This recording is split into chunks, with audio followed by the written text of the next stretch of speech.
Hello students, आज के lecture में हम Z scheme and chemiosmotic hypothesis पढ़ेंगे। अब देखो क्या है, ये डायग्राम पहले ही बना हुआ है आपके लिए। तो ये है लीफ। अब लीफ के अंदर ये है मीजोफिल सेल। अब हमारे को पता है मीजोफिल सेल के अंदर सेल ऑर्गेनल, ये क्लोरोप्लास्ट। अब क्लोरोप्लास्ट में हमने बनाया एक थाइलेकोइड। अब थाइलेकोइड एक है तो ये दूसरा क्या है? ये दूसरा कुछ नहीं है, इसी की लिपिड बाइलेयर है। थाइलेकोइड एक ही बाइलेयर्ड नहीं होता। थाइलेकोइड सिंगल लेयर्ड ही होता है, सिंगल मेम्ब्रेन ही होता है, पर उसमें लिपिड बाइलेयर होती है। तो ये है इसकी लिपिड बाइलेयर।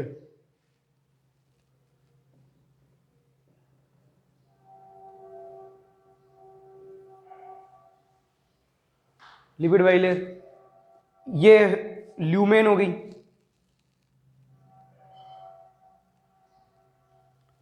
अब ल्यूमेन में H प्लस प्रोटोन ग्रेडियंट ये ज्यादा होता है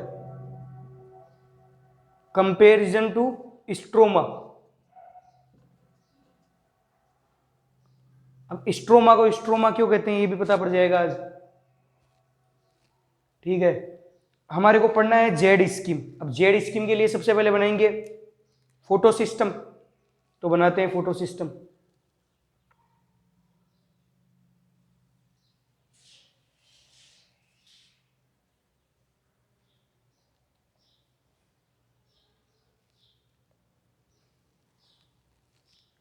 ये है फोटो सिस्टम।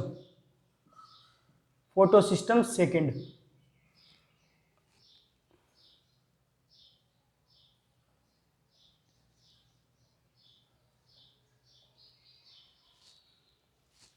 और यहां पे एक और फोटो सिस्टम।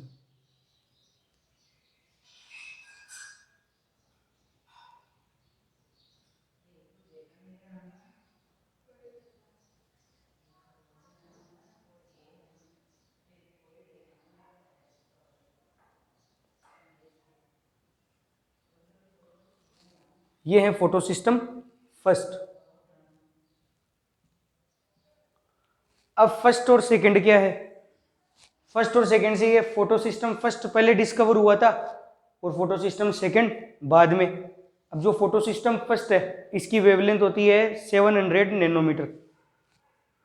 700 नैनोमीटर। और फोटो सिस्टम जो सेकंड है इसकी होती है 680 nanometre. Photo system first 700 nanometre और फोटो सिस्टम सेकंड 680 नैनोमीटर। अब फोटो सिस्टम क्या होता है? अब एक मीजोफिल सेल में जरूरी नहीं है एक ही क्लोरोप्लास्ट हो, कई क्लोरोप्लास्ट होंगे।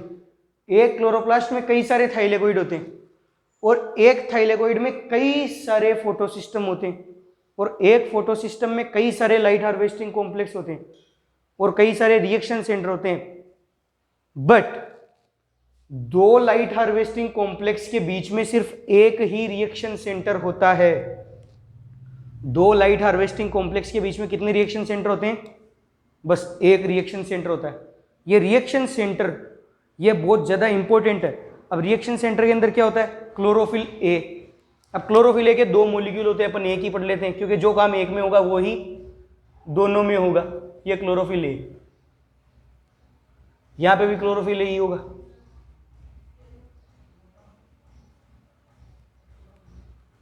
अब जैसे ही सनलाइट पड़ेगी,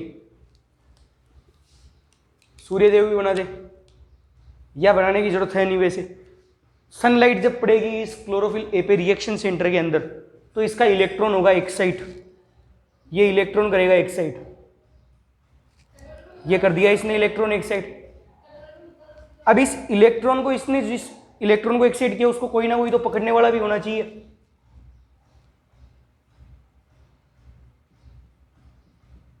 तो इस इलेक्ट्रॉन को कोई ना कोई पकड़ेगा।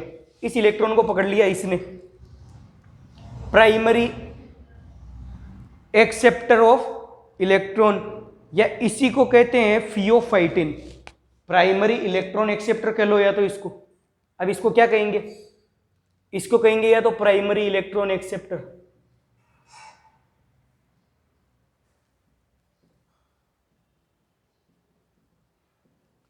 या इसी का एक दूसरा नाम और होता है जिसको कहते हैं फियोफाइटिन।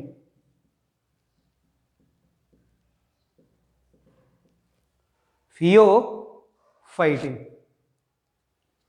अब इसने इलेक्ट्रॉन पकड़ा, प्राइमरी इलेक्ट्रॉन एक्सेप्टर ने। अब इलेक्ट्रॉन को पकड़ के ये करेगा क्या, ये इलेक्ट्रॉन को आगे वापस ट्रांसफर करेगा, इसीलिए इसको इलेक्ट्रॉन ट्रांसपोर्ट सिस्टम कहते हैं या इलेक्ट्रॉन ट्रांसपोर्ट चेन भी कह सकते हैं।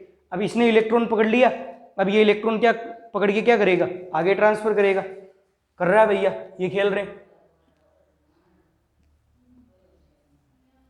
प्लास्टोक्विनोन।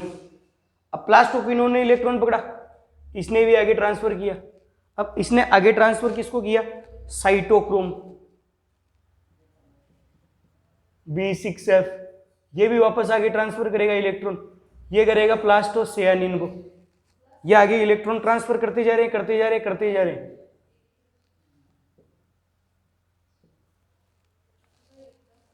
ये इलेक्ट्रॉन आगे ट्रांसफर कर रहे हैं, जैसे बॉल पासिंग खेलते हैं ना बच्चे, बस ये भी बॉल पास कर रहे हैं। बॉल कौन है, इलेक्ट्रॉन है बॉल, और पास करने के लिए ये मॉलिक्यूल्स, प्राइमरी इलेक्ट्रॉन एक्सेप्टर आगे किसी कॉम्प्लेक्स को, प्लास्टोक्विनोन को।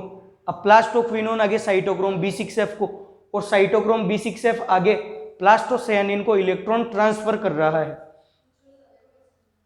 अब इसको याद कैसे करें, अब याद करने के लिए ये है कि कोई भैया लड़का है जो पहले कोई नहीं था, प्लास्टो कोई नहीं, क्विनोन कोई नहीं, वो गया तो एक ऐसा बॉयफ्रेंड बना जिसके 6 गर्लफ्रेंड है, तो फिर वो हो गया सयाना। तो इस तरीके से याद आसानी से हो जाएगा, पहले कोई नहीं था, फिर 6 मिल गई, फिर हो गया सयाना। तो प्लास्टोक्विनोन, साइटोक्रोम B6F और फिर प्लास्टोसियानिन। अब क्या होगा, थोड़ी देर बाद में क्लोरोफिल ए रोने लग जाएगा, बहुत है, मैं तो नहीं दूं इलेक्ट्रॉन, मैं तो नहीं दूं, मेरे पास तो कुछ है ही नहीं, कि मैं तो कंगाल हो गया, कल लुट गया। तो भैया ये लुट गए, ऐसे लुटेगे, इनके पास कुछ है ही नहीं, तो अब लुट गए तो ये आगे किसी से मांगेंगे, कब मांगे है तो मांगेगा। अब मांगेगा किससे मांगेगा, इसके पास में कौन है, इसके पास में ल्यूमेन। अब ल्यूमेन है तो ल्यूमेन के अंदर क्या होता है, H+ होता है, यहां पे H2O। अब H2O क्या करता है, H2O का ब्रेकडाउन होगा, H2O का ब्रेकडाउन होगा तो हो जाएगा H+ plus electron, H+ electron, और इलेक्ट्रॉन भी एक नहीं, 2 इलेक्ट्रॉन आएंगे, 2, और 2 ही H+ आएंगे। अब इलेक्ट्रॉन जो ये वाले इलेक्ट्रॉन है ना, ये देगा क्लोरोफिल ए को, जबकि क्लोरोफिल ए ने खुद के इलेक्ट्रॉन कभी आगे ट्रांसफर किए ही नहीं, ये इलेक्ट्रॉन इसके ही दे रहा है, ल्यूमेन के। ये बस मूर्ख बना रहा है हमारे को, इलेक्ट्रॉन शुरू से इसी के ही जा रहे हैं। अब इलेक्ट्रॉन तो जाते जा रहे हैं, वाटर का ब्रेकडाउन हो रहा है, H+ ग्रेडियंट ल्यूमेन में बढ़ेगा कैसे। अब ल्यूमेन के अंदर क्या, अपने को H+ बढ़ाने, हमने पहले ही पढ़ा था। अब H+ कैसे बढ़ेंगे, अरे यदि इलेक्ट्रॉन और प्रोटॉन, H+ और इलेक्ट्रॉन दोनों है, पॉजिटिव नेगेटिव, तो ये तो न्यूट्रल हो जाएगा ना। अब यहाँ पे ग्रेडियंट बनाने के लिए इलेक्ट्रॉन को बाहर निकालना पड़ेगा, तो बाहर कैसे निकालेगा, आगे ये ट्रांसफर करेगा, आगे ट्रांसफर करेगा तो यहाँ के H+ comparison to stroma excess हो जाएंगे, तो हो गए इलेक्ट्रॉन ज्यादा। अब ये आगे आगे इलेक्ट्रॉन ट्रांसफर कर रहा है।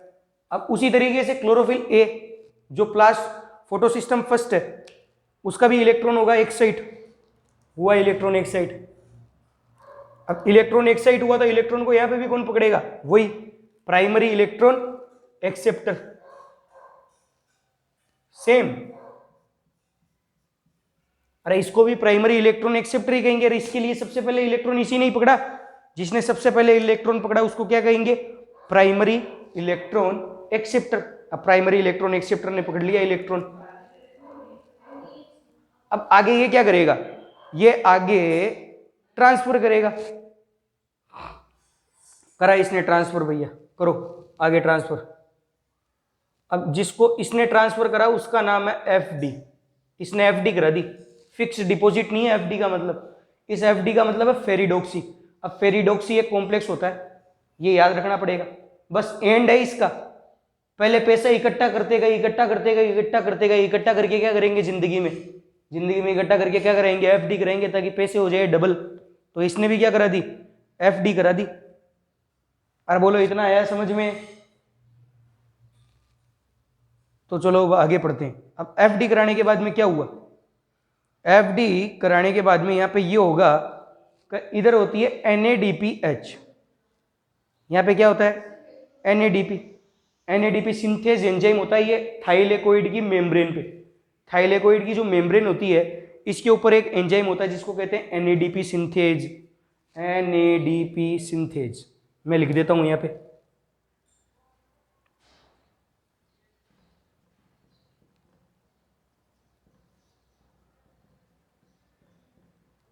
अब NADP सिंथेज क्या करेगा, NADP सिंथेज करेगा कि ये जो FD के पास में जो इलेक्ट्रॉन है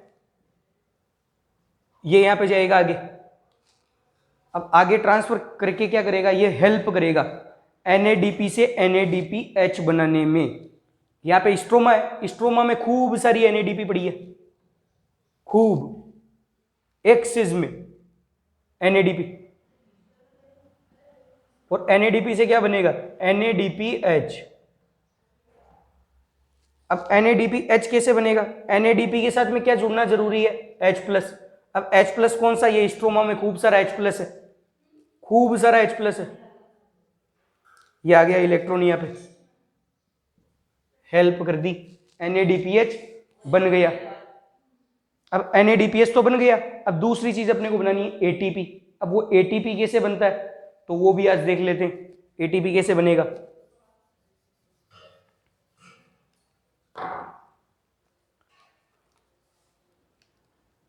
यहां पे एक इस टाइप की प्रोटीन होती है,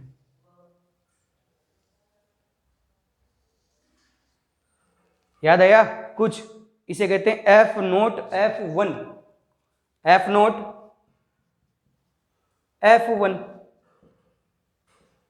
और F1 का दूसरा नाम क्या होता है, ये अपन पहले ही पढ़ चुके हैं, ATP सिंथेज।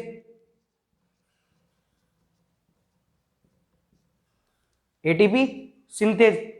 अब जैसे ही इस H+ को रास्ता मिल गया, H+ फुर्ती से यहां से रवाना होगा, ये रवाना हो गया यहाँ पे तो स्ट्रोमा में तो हो गया H+, और जैसे ही यहां पे आया इसने बना दी ATP। ADP से क्या बन गया, ADP प्लस इनऑर्गेनिक फोस्फेट, इससे क्या बन गई ATP बन गई। तो अपन ने आज ये भी सीख लिया कि ATP कैसे बनती है और NADPH कैसे बनता है। इसको क्या कहते हैं, ऑक्सीसोम कहते हैं, या F0F1 पार्टिकल। और F1 का दूसरा नाम क्या होता है ATP सिंथेज। जब अपन ने सेल बायोलॉजी में माइटोकॉन्ड्रिया पढ़ा था तब ये चीज मैंने बताई थी पूरी। अब इसको वापस से एक बार शुरू से देख लो पूरा कि इसमें मामला क्या है। ये कोई प्लांट की लीफ है, इस लीफ में ये है मीजोफिल सेल, मीजोफिल सेल के अंदर chloroplast, chloroplast bilayered, outer membrane inner membrane. अब इस क्लोरोप्लास्ट में ये है थाइलेकोइड। अब थाइलेकोइड बाइलेड नहीं होता, थाइलेकोइड सिंगल मेम्ब्रेन ऑर्गेनल ही है, पर इसके अंदर लिपिड बाइलेयर है। अब लिपिड बाइलेयर अंदर है ये ल्यूमेन, ल्यूमेन में होता है H+ प्रोटॉन ग्रेडियंट ज्यादा इन कंपैरिजन टू स्ट्रोमा। ये है फोटोसिस्टम, फोटोसिस्टम सेकंड और फोटोसिस्टम 1। फोटोसिस्टम क्या होता है, जिसमें लाइट हार्वेस्टिंग कॉम्प्लेक्स और रिएक्शन सेंटर हो। तो दो लाइट हार्वेस्टिंग कॉम्प्लेक्स के बीच में क्या होगा, एक रिएक्शन सेंटर, और रिएक्शन सेंटर में कौन होता है, क्लोरोफिल ए। प्रीवियस लेक्चर में हमने ये भी पढ़ लिया था। तो क्लोरोफिल ए के ऊपर जैसे ही सनलाइट पड़ेगी ये क्या करेगा, अपना इलेक्ट्रॉन एक्साइट करेगा, और इस एक्साइट हुए हुए इलेक्ट्रॉन को कौन पकड़ेगा, इसको पकड़ेगा प्राइमरी इलेक्ट्रॉन एक्सेप्टर या फियोफाइटिन। अब फियोफाइटिन पकड़ के क्या करेगा, ये आगे बॉल पास खेलेंगे। इलेक्ट्रॉन कौन है, बॉल, और पास पास कर रहे हैं कॉम्प्लेक्स एक दूसरे को। तो इस प्राइमरी इलेक्ट्रॉन एक्सेप्टर ने किसको दिया, प्लास्टोक्विनोन को। प्लास्टोक्विनोन ने किसको दिया, साइटोक्रोम B6F को। और फिर साइटोक्रोम B6F को किसने दिया, प्लास्टोसियानिन को। थोड़ी देर बाद में ये क्लोरोफिल ए नाटक करने लग जाएगा कि मैं अपने इलेक्ट्रॉन दूंगा नहीं, जबकि ये कभी नहीं दे रहा था। इलेक्ट्रॉन सारे ल्यूमेन से ही जा रहे थे। यहाँ पे ब्रेकडाउन ऑफ वाटर हुआ, इसे क्या कहते हैं, फोटोलाइसिस।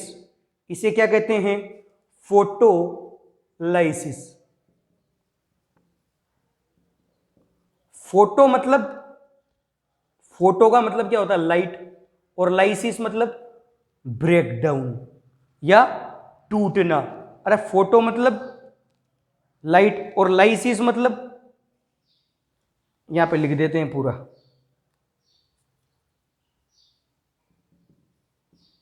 ये तो लाइट और इसका मतलब होता है ब्रेक। अब ब्रेक डाउन किसका हो रहा है, ये पूरा लिख देते हैं का break down of water, break down of water in presence of sunlight called photolysis. अब ये पूछेंगे कि भैया photolysis of water associated with, अब फोटोलाइसिस ऑफ वाटर एसोसिएट किससे होता है, फोटो सिस्टम सेकंड से, ना कि फोटो सिस्टम 1 से। अरे फोटो सिस्टम 1 को तो प्लास्टोसियानिन दे रहा है इलेक्ट्रॉन, इससे तो नहीं दे रहे हैं ल्यूमेन से, तो ये भी पूछ लेंगे photolysis associated with photo system 2। ये क्वेश्चन आया हुआ है नीट में, ये क्वेश्चन नीट में आया हुआ है, ठीक है। तो ये हो गया इसका, आगे इसने ट्रांसफर किया इसको क्लोरोफिल ए को, ये अपने इलेक्ट्रॉन एक्साइट कर रहा है इनको, primary electron acceptor, primary electron acceptor आगे ट्रांसफर कर रहा है इलेक्ट्रॉन फेरिडोक्सी के पास में, फेरिडोक्सी को दिया आगे इसने। अब फेरिडोक्सी क्या करेगा, यहाँ पे जो मेम्ब्रेन के पास में होता है बिल्कुल, फेरिडोक्सी थाइलेकोइड मेम्ब्रेन के बिल्कुल पास में, थाइलेकोइड मेम्ब्रेन के ऊपर एक एंजाइम होता है जिसको कहते हैं एनएडीपी सिंथेज। अब एनएडीपी सिंथेज से पता पड़ रहा है कि इससे क्या बनेगी, एनएडीपीएच बनेगी। अब एनएडीपीएच बन रही है, एनएडीपी से NADPH plus H plus, NADP synthase enzyme. ये सब कुछ काम कहाँ हो रहा है, स्ट्रोमा के अंदर हो रहा है। कहाँ पे हो रहा है ये सब कुछ काम, स्ट्रोमा में। यही तो पढ़ना था कि स्ट्रोमा के अंदर कैसे आई एनएडीपीएच और एटीपी। तो आज के लेक्चर में बस इतना ही, इसका ले लेना स्क्रीनशॉट बढ़िया सा, क्या बिल्कुल इंडियाज बेस्ट बॉटनी पढ़ाई जा रही है आपको।